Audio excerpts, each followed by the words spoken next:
Reminds me of a funny story. I had a student once, but she did this before she didn't understand what the free walk was, so it said free walk. So she's, at that moment, she looked at her family and waved to them. And in the test? In the test. Because anyway, it's just a funny little story.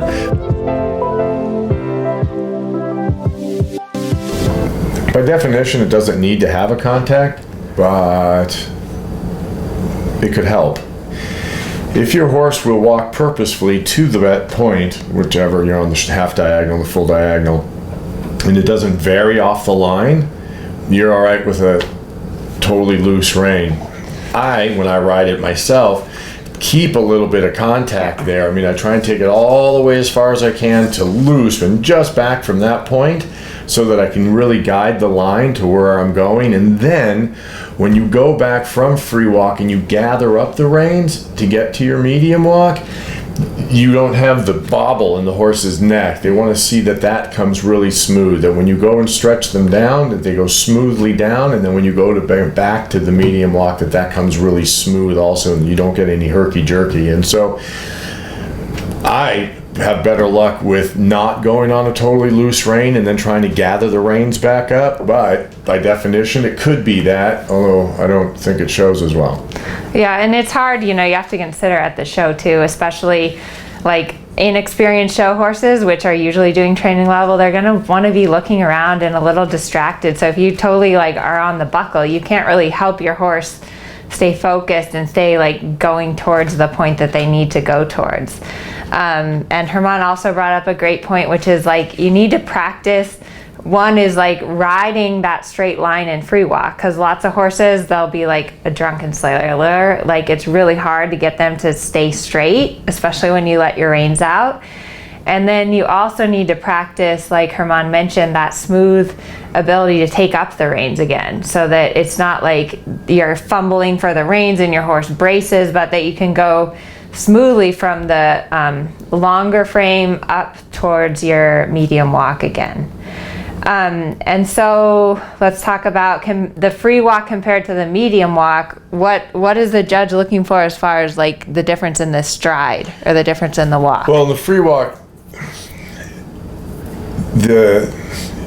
it should really be clear, the overstep. It should show more than in the medium walk, and there should be a lot more looseness and just the limbs freer and freer in the shoulder. And that is the biggest difference. But don't hurry your walk and don't start pushing and, oh my God, I've got to get, and it needs to be balanced on all four legs and in front of your leg, and that'll take care of that. Don't hurry your horse, because that'll become a major fault, and that's not a good thing. Yeah. So, and one thing that I've found is really helpful with your walk is to practice it out of the arena. If you have a nice little trail or a bridle path around your property where you can practice your walk, that can be a really great place to improve your horse's walk, because they have a little more motivation to walk.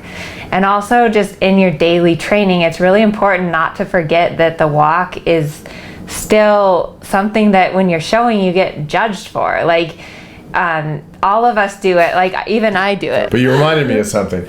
So if you have taken a trail ride or rented a horse and they go away from the barn and that walk is really, really slow, that's not the walk you're after. When you're at the end of your rented trail ride and the horse is walking briskly back to the barn, that's the walk you're after. I don't know if that helps anybody, but... No, definitely. I took those rides as a child, and boy, did those horses really get motivated to get back to the barn. And that's the kind of walk you want to get. Yeah, but definitely, just think about your walk every day. And all of us do that. It's we walk and then we talk to our friend or we pull out our phone or whatever. And, those are expensive points, especially in the show ring, where if you have a good walk and you get an 8 or a 9 on your walk, it can really boost your score. So definitely consider that and start working on it.